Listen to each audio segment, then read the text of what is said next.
अकोला हादरले. जिल्हा रुग्णालय परिसरात दगडाने ठेचून निगृण हत्या. आरोपीही जखमी अवस्थेत जेरबंद. अकोला जिल्ह्यात खळबळजनक घटना. 16 सप्टेंबरच्या पहाटे सुमारे 4 वाजता अकोला जिल्हा सरकारी रुग्णालयाच्या ओपीडी परिसरात एक भीषण आणि निगृण हत्या घडल्याने शहर हादरून गेले आहे. मिळालेल्या माहितीनुसार एका व्यक्तीची दगडाने ठेचून क्रूरपणे हत्या करण्यात आली.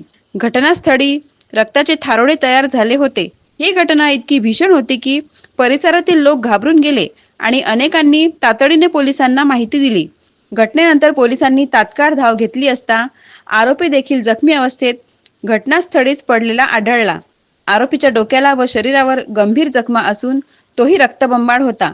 पोलिसांनी त्याला जेरबंद करून तातडीने उपचारासाठी रुग्णालयात पाठवले.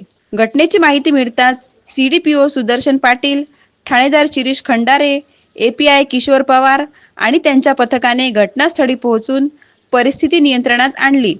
त्याचबरोबर फॉरेन्सिक एक्सपर्टची टीमही तातडीने दाखल झाली.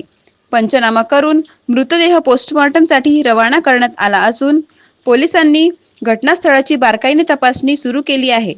या घटनेमुळे अकोला शहरात भीतीचे वातावरण निर्माण झाले असून नागरिकांमध्ये खळबळ उडाली आहे. पोलिसांनी घटनेच्या मुळापर्यंत पोहोचण्यासाठी तपास सुरू केला असून साक्षीदारांचे जबाब नोंदवले जात आहेत. अधिक तपास सुरू असल्याचे पोलिसांनी सांगितले आहे. शहरातील लोकांनीही खबरदारी घेण्याचे आवाहन करण्यात आले आहे. युवा क्रांती न्यूज साठी फरहान मंसुरी, अकोला.